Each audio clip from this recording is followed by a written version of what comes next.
to those who are watching online, and to all of you who have joined us in person today at this wonderful venue on Frederick's West Side.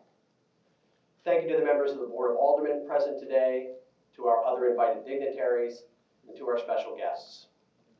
Warehouse Cinemas opened its doors last July in what seemed like the middle of the pandemic. In the words of the iconic American poets Jerry Garcia and Bob Weir, what a long, strange trip it's been. This theater is in many ways an ideal analog for the state of the city. We have all been through the worst, we hope, and continue to feel the effects from the global pandemic. But we are resilient, we continue to adapt and innovate, and we are emerging as strong as ever. I want to thank Rich Daughtridge and his High Rock studio team for allowing us to use this beautiful state-of-the-art space, for their immediate support and contributions to our vibrant city and West Side businesses, for stepping up to help our nonprofits and those in need over the last year, and for never giving up on the vision they had for what Warehouse Cinemas could be. I share the optimism and the perseverance you have shown for your business, for all of the residents and businesses in Frederick. It was just prior to the governor declaring a state of emergency in March of 2020 when I held the last formal State of the City address. At that time, we committed to embarking on a year of intentional action, unaware of what that year would actually entail.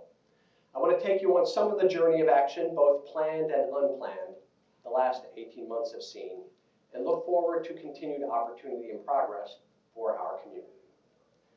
Specifically related to the pandemic, and almost immediately, like most other organizations, we had to evaluate how we could safely keep our employees on the job and continue to deliver the high level of service that our residents expect. For many operations, we stood up the opportunity for our employees to work remotely. The decisions we made in prior years to invest in technology, enhance network security, and shift to cloud-based office software allowed that to happen within days. I've said often over the last 18 months that I hope we learn the right lessons from the pandemic and apply them to the work that we do moving forward. I am pleased that subsequently the Board of Aldermen unanimously agreed to adopt new alternative work arrangement policies that we proposed, positioning the city of Frederick to be a 21st century employer. The technology investment also translated to other departments, ensuring constituents could engage and continue to do business with the city.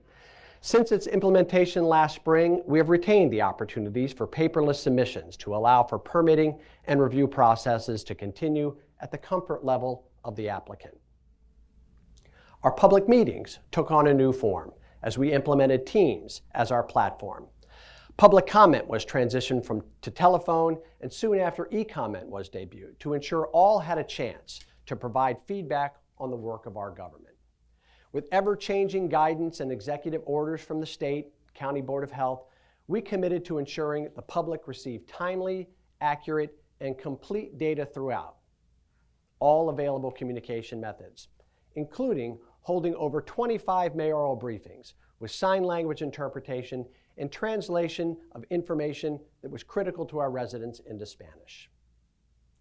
Our new Department of Housing and Human Services began adapting service delivery to ensure the highest level of safety, including shifting food bank operations to various pickup sites throughout the city, offering telehealth appointments so patient care did not lapse, supporting hotel placements to aid emergency housing needs, and once they were available, offering vaccination clinics for the most vulnerable in our community.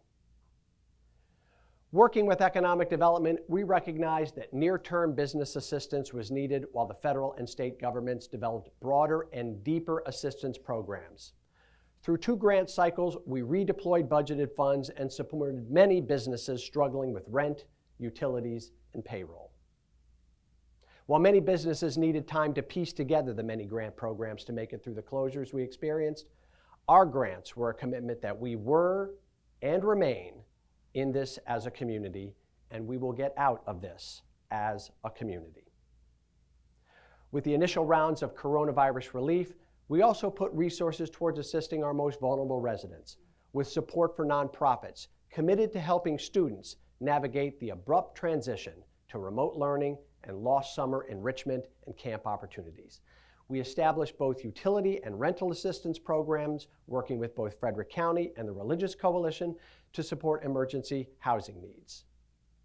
As businesses began reopening, we further supported them with pop-up dining, curbside pickup, and relaxed parking enforcement to allow businesses throughout the city the best opportunity to recover. We started nearly weekly visits, 4 to 5 at a time, to businesses across all sectors, sizes, and neighborhoods, to listen and understand how we could better assist and support recovery. These visits continue. The conversations have evolved, but the lessons and the stories rhyme. Frederick is resilient. Our residents and businesses are optimistic, and we persevere.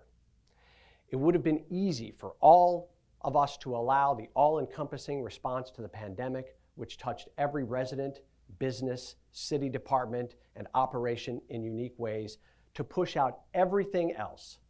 But it could not, and it did not. Outside the pandemic, often overshadowed, may be forgotten, Frederick has made significant progress with more on the horizon. The formation of the Department of Housing and Human Services has gone from concept to reality. From the hiring of its first director to filling critical positions, HHS is building sustainable and collaborative partnerships, evaluating and using grant dollars in new and creative ways, and finding opportunities to fill the gaps in service now that housing, health, and human services are working with one vision. Ramenta Cottrell joined the city mid-pandemic through a robust public search process, hit the ground running, and hasn't stopped. I'm excited to share that a West Side Health Services operation is under exploration, and that is just one of the new projects being led by Ramenta and HHS. The Frederick Police Department is also experiencing renewed vision with our new police chief, Jason Lando, who joined the city near the peak of COVID. Following a hiring process that brought forth significant community input, FPD, led by Chief Lando, is working hard to embody my vision, our shared vision of community policing at its best. A few months ago, we launched Mobile Crisis Response, which brings together community partners in social work and in EMT to ensure we are meeting the immediate needs of our neighbors in mental health crisis. To ensure we are serving all in our community, we now have a multicultural liaison unit with dedicated officers serving our diverse and often underrepresented residents.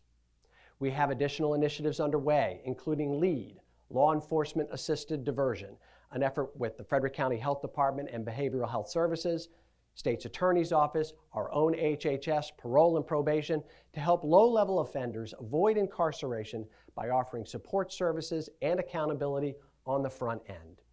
And we will soon be launching a nighttime economy task force, bringing the Liquor Board, code enforcement, and others to meet regularly and problem solve collaboratively the nuisance, noise, and alcohol issues that can affect neighborhood quality of life when eating, drinking, and entertainment intersect.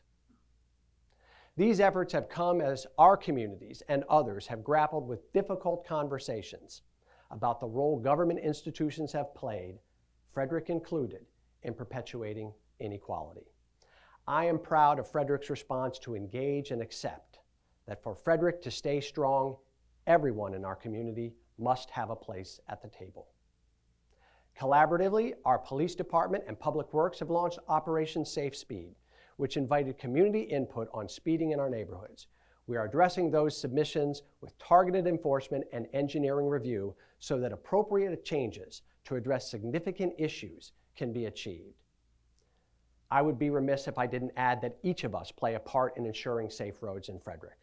Watch your speed and drive safely. Each of us must do our part. And for our youngest residents who return to classrooms this week, a portion of Christopher's Crossing, west of Possumtown Pike, was recently added as a school zone in the city, and automated speed enforcement cameras will be installed soon. The city continues its commitment to diversity, equity, and inclusion. Concluding year 3 of our D&I plan, I'm thrilled to announce that our first equity program administrator will be starting at the end of the month. This individual will assist the city in implementing aspects of our D&I strategic plan and fulfilling the goals of the disparity study as we work to increase the number of women, minority-owned, and small businesses participation in city procurement processes. Our communications team is also implementing 2 initiatives to ensure equity in our communications. First, a closed captioning system that will allow us to produce all of our meetings and major productions with English and Spanish subtitles. It is in the final test phase now. Secondly, each of our reception areas at city facilities will soon be outfitted with tablets to help support communication between staff and residents who may speak a different first language. And I'm pleased to report that this week, the first cohort of Mayor's Fellows completed their summer internships. These paid opportunities afforded 3 college students or recent graduates with an interest in government and public policy the chance to discover the complexities and opportunities within municipal government and the importance of community engagement. Frederick's infrastructure remains a top priority, especially as we continue to grow as a place that people want to live, work, and play. Major road projects were completed, including Butterfly Lane and Contender Way, along with waterline improvements along 7th Street, with a new surface coming soon. And we cut the ribbon on the extension of the main runway at Frederick Municipal Airport, critical for the long-term benefit of our airport and its economic development opportunities. Various pedestrian improvements, including sidewalk additions on the west side at Willowdale Drive, not far from here, and ADA improvements throughout the downtown area, have been completed, with another round of improvements slated for this fall. Following the evaluation and recommendation of the Army Corps of Engineers of 4 flood study areas in the city, we have funded improvements for the North Market Mater Avenue task. We are also pleased to have received recently support from our federal delegation for congressionally directed funding for this effort, allowing us to move quickly in addressing the effects of climate change and the greater frequency and intensity of the storms that we are seeing, and for which our stormwater systems were simply not designed. Supporting prior action to define habitual vacancy as blight, we passed the Vacant Property Registry Ordinance, and vacant properties vacant for a year will be required to register beginning December 1st. With new openings during the pandemic in previously vacant spaces, warehouse cinemas, the Common Market on 7th Street, the re-tenanting of the former Kmart on Route 40 with 4 businesses, and other retail and office openings too numerous to mention, including new retail and restaurant spaces right here at District 40. Most of these businesses are regularly communicating with our departments of economic development to navigate the permitting process and access local, county, and state business development resources. This highlights 2 important factors of which I am enormously proud: that the interest in the city of Frederick is strong, as noted by a 240% increase in filings to our planning department, and that with our partners at Frederick County Economic Development, the Maryland Department of Commerce, Downtown Frederick Partnership, Chamber of Commerce, Golden Mile Alliance, East Frederick Rising, and Fort Detrick Alliance, collaboration is not just talk. These professionals genuinely want to work with each other. It sets Frederick apart. We saw progress in virtually every operation. Bulk trash pickup requests continue to rise, with more than 1,200 during fiscal year 2021. Our sustainability department launched the Adopt a Road program, partnered with Frederick County's Office of Sustainability and Solar United Neighbors for a solar co-op. And the development of a climate action plan for government operations will be presented next month for approval at a Mayor and Board of Aldermen meeting.